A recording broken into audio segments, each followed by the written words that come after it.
Metro స్టేషన్ల దగ్గర parking fee ప్రయాణికులకు మరింత భారంగా మారింది. ఫ్రీ పార్కింగ్ అంటూ ప్రయాణికుల్ని అట్రాక్ట్ చేసిన ఎల్ఎన్టీ సంస్థ ఇప్పుడు గంటకింత అంటూ భారీగా ఫీజు వసూలు చేస్తోంది. ఇక ఫీజు వసూలు చేసిన వాహనాలకి ఏమైనా జరిగితే ఓనర్స్దే బాధ్యత అంటూ ప్రత్యేకంగా బోర్డులను ఏర్పాటు చేసింది. అధిక ఫీజు వసూలు చేస్తూ వాహనాలకు సెక్యూరిటీ కల్పించకపోవడంపై ప్రయాణికులు ఆగ్రహం వ్యక్తం చేస్తున్నారు. దీనిపై మియాపూర్ మెట్రో స్టేషన్ నుంచి మరింత సమాచారం నరేంద్ర అందిస్తారు. మెట్రో ప్రయాణికులకు పార్కింగ్ ఫీజు పెద్ద గుదిబండలా మారిందని చెప్పొచ్చు. గతంలో ఫ్రీ పార్కింగ్ ఉండే, అయితే గత నెలన్నర నుంచి మాత్రం ఆ 2 వీలర్స్ కింద 4 వీలర్స్ కింద అది కూడా గంట కింద అని చెప్పి ఛార్జ్ చేస్తున్నారు. ఛార్జ్ చేసినా పర్లేదు, కానీ ఇక్కడ పార్కింగ్ ఎట్ ఓనర్స్ రిస్క్ అని రెడ్ కలర్లో బోర్డులు కూడా పెట్టారు. అంటే ఇక్కడ బండి పార్కింగ్ చేస్తే మేము ఫీ వసూలు చేస్తాం, కానీ దానికి ఏమైనా ఎత్తుకపోయినా మాకు ఎలాంటి సంబంధం లేదని బోర్డులు పెడుతున్నారు. దీంతో చాలామంది కంప్లైంట్లు కూడా వచ్చాయి. అటు హెల్మెట్లు పోతున్నాయి, లేదంటే పెట్రోల్ పోతుందని చెప్తున్నారు. ఇంకొంతమంది కార్ పార్కింగ్ చేసిన వాళ్ళైతే అందులో ఏమన్నా బ్యాగ్ సీన్ ఉంటే అద్దరు బలగొట్టి మరీ బ్యాగ్ కూడా ఎత్తుకోతారని చెప్తున్నారు. దీనిపై మనతో కొంతమంది ప్రయాణికులు ఉన్నారు, వాళ్ళని అడిగి తెలుసుకున్నాం. Hello sir. ఏముంది సార్, మనం ఇచ్చేందుకు పార్కింగ్ సెక్యూరిటీ కోసమే పార్కింగ్ డబ్బులు ఇస్తున్నామండి. సెక్యూరిటీ లేనప్పుడు వాళ్ళు హెల్మెట్ తీసుకుపోవడము, ప్లస్ బండ్లను ఏదైనా ఉంటే కవర్లు ఏమంటే తీసుకుపోవడము, ఇవన్నీ జరుగుతున్నాయి. ఇంత అన్యాయం. అప్పుడేమో ఫ్రీ పెట్టేయండి, మీరు ఆల్రెడీ మెట్రోకి పోయిరండి అని చెప్తున్నారు. ఇప్పుడేమో ఇక్కడ 70 రూపాయలు తీసుకుంటున్నారు. మెట్రోకి పోయి వచ్చేసరికి 200 అవుతున్నది. ఇప్పుడు మేము బస్సు కూడా దీనివల్ల సుఖం ఉంటుండే, ఇది సుఖం అనుకుంటే ఇప్పుడు పార్కింగ్ డబ్బులు ఇవ్వాలి, అక్కడ మెట్రోకు డబ్బులు ఇవ్వాలి.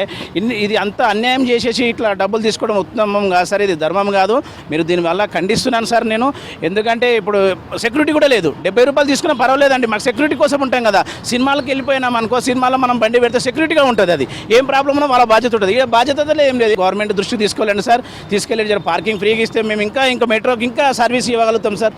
మెట్రోకి ఇంకా సర్వీస్ ఇవ్వగలుగుతాం. అందరూ కూడా మెట్రోకి వెళ్తున్నాం మేము. బండ్లు ఇంచుమించు లక్షల బండ్లు ఉన్నాయి సార్. మీరు చూడండి ఒకసారి లైవ్ చూడండి, లక్షల బండ్లు ఉన్నాయి, కానీ సెక్యూరిటీ సరిగా లేదు సార్. ఇది రెగ్యులర్గా వస్తుంటాము, కాకపోతే ఇంతకుముందు అయితే ఫ్రీగా ఉండే, ఇప్పుడు డబ్బులు తీసుకుంటున్నారు.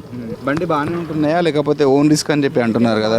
పర్వాలేదు, కానీ డబ్బులు మాత్రం తీసుకుంటున్నారు. ఇబ్బంది అంటే ఎందుకు లేదు సార్, మనం కష్టపడితే డబ్బులు వస్తున్నాయి. ఇవి కూడా పార్కింగ్ పెట్టుకుంటే మనకేం మిగులుతుంది? వచ్చే జీతం 10-12 వేలు, పెట్రోల్, రూమ్ రెంట్, స్కూల్ ఫీజులు అంటే మనకేం మిగలేదు కదా. అది పరిస్థితి. ఇంతకుముందు స్టార్టింగ్ అయితే ఫ్రీగా ఉండేది, ఇప్పుడైతే ఖచ్చితంగా పేమెంట్ చేయమంటున్నారు.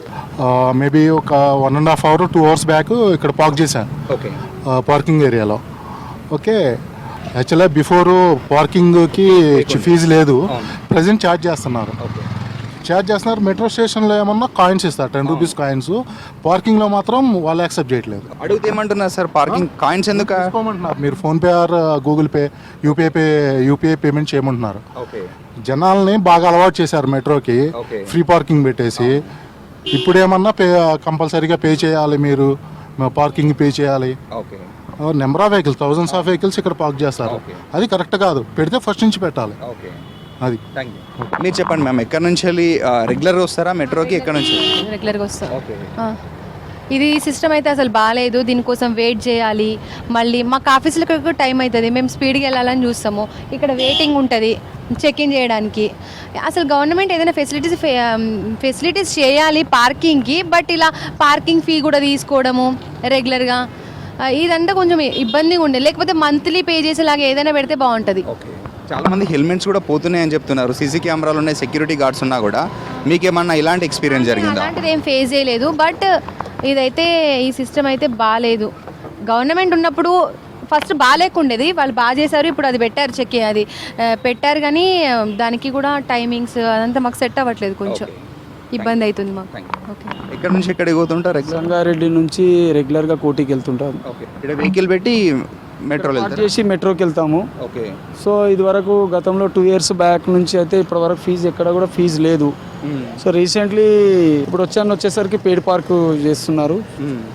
4 to 12 hours-కి 75 రూపీస్ ఛార్జ్ చేస్తున్నారు. బట్ కాకపోతే ఏంటంటే సెక్యూరిటీ కూడా కరెక్ట్. అంత పెయిడ్ పార్క్ చేసినా కూడా సెక్యూరిటీ పరంగా అయితే ఎక్కడ క్లియర్గా మెన్షన్ చేసి పెడుతున్నారు.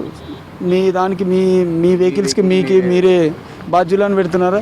అదొక్కటి సెక్యూరిటీ ఇస్తే బాగుండు అని నేను అనుకుంటున్నాను. కెమెరాస్ ఉన్నాయి, సో ఏమైనా కాస్ట్లీ కూడా ఏమైనా వెహికల్స్లో ఏమైనా ఉంటాయి మనకు సంబంధించినవి, సో అవి కూడా కొద్దిగా చూసుకుంటే బాగుంటుందని. పెయిడ్ పార్క్ కూడా కొంచెం ఎక్కువనే ఉంది, కొంచెం తగ్గితే బాగుంటుందని. మినిమం ఛార్జెస్ 40 రూపీస్ 50 ఉంటే బాగుండే అని అనుకుంటున్నాను. సీసీ కెమెరాలు చాలా ఉన్నాయి. అయితే ఇక్కడ కొన్ని సీసీ కెమెరాలు కూడా మనకు కనిపిస్తున్నాయి. ఒకటి రెండు ఇక్కడ ఒకటే ఫోల్కి 3 సీసీ కెమెరాలు ఉన్న ఒక సీసీ కెమెరా మాత్రం కిందికి పడిపోయింది. అంటే దాన్ని కరెక్ట్ పొజిషన్లో కూడా పెట్టలేని సిచ్యువేషన్లో ఇక్కడ మెట్రో ఉందని చెప్పొచ్చు. ఇక్కడి వరకు అయితే అంటే చాలామంది చెప్తున్నది ఒకటి మేము ట్రాఫిక్ని తప్పించుకోవడానికి ఆఫీస్కి త్వరగా వెళ్ళడానికి మాత్రమే ఇక్కడ పార్కింగ్ చేస్తున్నాము. కానీ పార్కింగ్ చేసినా కూడా మాకు చాలా ఇబ్బందులే వస్తున్నాయి. అంటే ఇటు ఒక ఫీజు ఎక్కువ పే చేస్తున్నాము, దాంతోపాటు సెక్యూరిటీ కూడా మా వెహికల్స్కి లేదు. ఎక్కడ కూడా వెహికల్ ఎట్ ఓనర్స్ రిస్క్ అని చెప్పేసి బోర్డులు కనిపిస్తున్నాయి. ఈ బోర్డులు తీసేసి కుదిరితే పార్కింగ్ ఫీజు తీసేస్తే చాలా బాగుంటుందని చెప్తున్నారు. కెమెరామెన్ మహేష్తో నరేందర్, V6 న్యూస్, హైదరాబాద్.